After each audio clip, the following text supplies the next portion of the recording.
Time for the main event!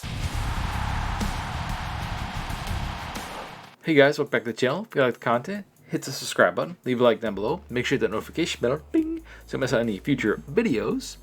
So WWE just released, well should I say TKO, just released a ton of wrestlers. A lot of them are kind of baffling, some of them make sense. Some I'm shocked lasted as long as they did, not to be a jerk or anything, but some of these wrestlers haven't really done much in a long time, so I'm shocked they kept them on as long as they did. And then I'm shocked that the wrestlers they did decide to keep are still in the company because they haven't really done much either. But a lot of them are related to The Rock, if you know where I'm coming from, and that's probably why they're still in the company. We're also going to go over what we went over yesterday because it looks like 2K has listened a little bit and they've increased the pack odds and lowered the price of some of the packs.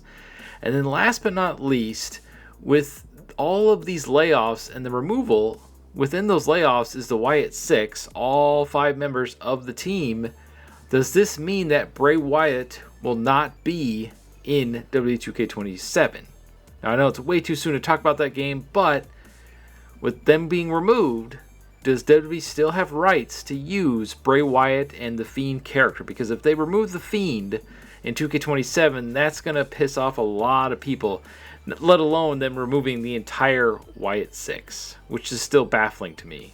Man, they really poorly booked him. Anyway, let's go look at the list of removed wrestlers. Let's look at this update from 2K regarding MyFaction, and then let's see if Bray Wyatt will actually be in next year's game, because I have some information on that for you right now.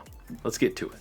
Alright, so here we are over on X, and the list of wrestlers that got released are from Sean Ross Sapp via Fightful Select, and there could be more. We don't know yet. As of the making of this video, this is the list, and there's one in here that really stands out to me because I have a personal attachment to that wrestler. He gave me my first clothesline over in Atlanta, Georgia, and I have pictures to prove it, so stick around for that. Anyway, this is Kairi Sane, which is crazy because, well, she was doing that feud with Asuka and Io Sky. Like, the whole build-up and everything, that whole character arc, what are we doing? Hopefully she gets to go back to Japan. I don't really see her going to AEW, although that would be really cool. Have her in AEW and do some stuff there, maybe win the actual women's championship. Huge missed opportunity. Sucks to see her go. Aleister Black. Now, personally, I'm not a huge fan of his. I understand he has a cool look and he has an awesome gimmick and everything, but for me personally, never been a big fan of his, so that's not a huge loss to me. But I know he's super popular with the fan base, and I think he was a replacement for Travis Scott last year. Sound of comments below, I can't remember. But he has a really cool moveset. He has one of the most badass entrances ever, and they finally had him and his wife starting to work together. It was starting to get really cool, and then just like Karrion Kross and Scarlett, they just decided to release him. So that really sucks. So the next name is Zelina. I'm very happy for her that she got to win the U.S. title. I kind of wish she got to win the big one. But it is what it is. Hopefully they both end up in New Japan or something. I don't know if Aleister Black has burnt the bridge with AEW. I guess we'll find out soon enough.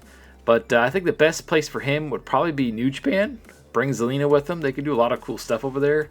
I don't know where they go from there. There's a bunch of other wrestling companies that they could go to, but the major ones like TNA, AEW, WWE, which he just got released from, I don't know if they'd take him back. And I don't know if TNA would take him, mainly because of the fact they're in cahoots with WWE. So who knows where he ends up. Maybe he'll go where Karrion Kross is. That'd be kind of cool. Anyway, next up is Uncle Howdy and the entirety of the Wyatts 6. And this leads me to believe that it leads me to question, do they still have rights to Bray Wyatt? Which we'll answer here later on. Because this is going to suck. If we lose all of them and Bray Wyatt as the Fiend and just him as himself, that's going to be... that's crazy. Talk about the most piss-poor handling of one of the most epic debuts in the history of professional wrestling. How do you go from that awesome debut, where they literally murdered the entire roster, and it was the atmosphere there, everything on television, and they cut the feed after beating up and looked like Chad Gable got killed, right? After all of that, and it ends up with them basically getting released. And you knew that they were planning this because the way they ended the MFT feud that they had been dragging out for over a year, they just give him the lantern back. You're just giving the lantern back, and we're on our way. It's like, okay, that was a weird ending. Well, now we know. They were planning to release all of them. So, oh, man, there's so many cool ideas that they could have done with Bo Dallas and the Uncle Howdy and the Wyatt Six. The first thing they should have done after that debut was go after Cody Rhodes. That should have been a huge build-up to a Mania match or a SummerSlam match. Cody trying to fight off, because the one thing Cody has lacked his entire run as champion, all 3 runs or 2 runs, however many times he's won it, I can't think of it right now, is he's lacked big villains, long-term villains. He vanquished Roman after him being his first villain, but Kevin Owens did a really good job, but that was too short. AJ Styles should have been much longer, but that was too short. Randy Orton, hopefully they keep that going for a while because he could be a major antagonist for Cody for a while. They've lacked the creative power to create another villain for him. Like, the babyface has to have villains to conquer, or there's no point. And they tried doing it with John Cena, and that totally backfired. Like, everything is just keep backfiring. You have new talent that you could build off of him. And they could have even put the belt on Bo Dallas. I keep saying Bo Dallas. Uncle Howdy. Give that entire faction all the championships and have them run the entire show. Kind of like the Bloodline was doing. That could have been the new faction. But again, they dropped the ball because they didn't know how to do it. Nikki Cross could have been the women's champion. Dexter Lumis and Joe Gacy could have been the tag champions. Big Rowan could have been the Intercontinental or U.S. title champion, whatever show they were on. And then Uncle Howdy could have been the champion. They could have owned the division for a whole year, then have Cody have to team up again and to vanquish another faction. There's so many cool things they could have done with that, and it just kills me. And then they could have brought in someone else after, let's say, Cody beats him. Let's say Aleister Black joins in as the 6th member of the Wyatt Six, because, well, the 6th member is Bray Wyatt, the whole thing. Anyway, he could have joined in as the new member and been part of the Wyatt Six, and that would have been awesome. And then they could have had a huge feud with Aleister Black and Cody Rhodes. It's right there. The writing is right there. But TKO is they want the quick buck. They don't want the long-term storytelling. They don't want the actual wrestling storylines we used to get. They're just focusing on the money, and it's killing the company. It's really hurting the business. Just look at WrestleMania. It's just really, really hurting it. They don't care about the stories anymore. They don't care about the wrestling build-up. All the cool time that they used to spend in between matches showing you everything that led up to this match, getting you hyped for the match while you're watching the show. You're like, oh yeah, I forgot about that. Oh yeah, I forgot about that. And you're getting hyped up. Oh, I can't wait to watch this match. Now it's just ads. It's a toothpaste ad. It's a Hulk Hogan... no hate on Hogan, but it's a Hulk Hogan documentary ad. It's all this ad. It's like, dude, what are we doing? Anyway, let's continue reading the list here. So yeah, Aleister Black, Zelina, Uncle Howdy, Nikki Cross, Santos Escobar. Honestly, I didn't even know he was still in the company because that's that dude never. Every time that guy was on the screen, I'd fast forward. I just did not care about that guy at all. Motor City Machine Guns, huge loss. One of the greatest tag teams in history of tag team wrestling. They brought him back to try to rebuild an awesome tag team division, and then they just like the Wyatt Six, they let it die. Missed opportunity there. Now, Apollo Crews. Now, remember that name, because we're going to come back to that one. Apollo Crews is a huge one for me personally. Rowan, Joe Gacy, Andre Chase. I'm surprised he's lasted this long. Zoe Stark, after getting injured and having her get released, is really crappy. Alba Fire, which shocked me a lot because she's been with Chelsea Green as her manager, her security guard. That really sucks. Tyra May Steele, Serena Linton, Tyson, Tyreek, Chris Island, Malik Blade, Trill London. I have no idea who these last people are. Luca Crucifino. I mean, it sucks when anybody loses their job, but yeah, most of those guys. From Tyra May Steele down, I have no idea who those people are. Tyson sounds familiar, but the rest of these, because I don't watch NXT, don't yell at me. But all these top names, I know. Now, as I was saying, Apollo Crews. He was the one who gave me my first clothesline back when I first started training to be a wrestler over in Atlanta, Georgia. Now, let's go look at these pictures because I have a story to tell, and a nice little treat for you before we go and find out if Bray Wyatt will be in 2K27. So stick around. Alright, so here is one of the pictures in question, and it's a little fuzzy because my old man took it. He went with me when we went to the 7-day seminar for, I think it was WWA 4. I think it might be in the picture here. But there's me. There's Apollo Crews giving my first clothesline. And I can't remember if it's Red Baron or just Baron, but he had a YouTube channel for a while. That's him right there. Baron. Here's the other guy that started with me right here. He didn't last the full 7 days. He quit after the 3rd day. I lasted the full 7 days. They kept teaching me, well, they didn't teach you how to bump. They just had us take bumps. They had us run the ropes. When they had me take a bump, they didn't teach me how to do it at all. This was my first time in the ring. This is me right here, about 300 plus pounds. I know I don't look it, but I'm wearing a super heavy baggy t-shirt. This is back when I was first started losing weight. I was 400 pounds at one point. I was a big boy. So I was losing weight.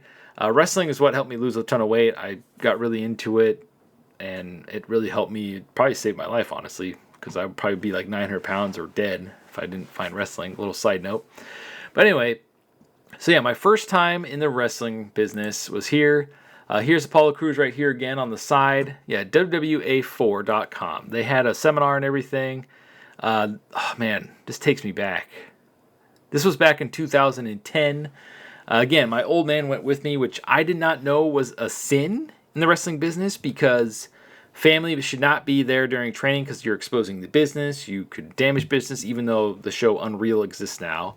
So if I did this here when I was training here, which I did because I didn't know, I remember bringing my uncle to the training here in Portland, Oregon. And yeah, I got in deep crap, and I got a couple of receipts. And I was the chop dummy for the night. That really sucked. It's like, don't ever bring family again. You expose the business and stuff like that. So, yeah, if you're training to be a wrestler, don't ever bring family to training. Although it might be a little, it really depends on the area, but just to be safe, don't bring your girlfriend, don't bring your family, nothing. The only reason my old man was with me is because he's the one who helped pay for the whole trip because I was still pretty young. I couldn't afford the trip, so my old man helped pay for it, and he went with me. We toured all over Atlanta, Georgia. After we did the trip, we went to the Coke factory, all that kind of stuff. But yeah, this was a lot of fun. I need to make a whole video. Do you guys want a series of me just talking about old wrestling matches? It's funny, I still have these shorts somewhere that I took with me. They're way too baggy now, but yeah, this was so fun. But yeah, there's Apollo Crews. I can't remember this dude's name because it was a long time ago. But yeah, and then I think that's Baron. It's either Red Baron or Baron. He was a wrestler throughout the area. He got kind of big. I don't think he ever made it to WWE, but he went to other stuff. I forget this kid's name. This kid was gifted, man. This kid was amazing. I can't remember his name. There was a big wild man guy there. Let's see, who else was there? I think that was it.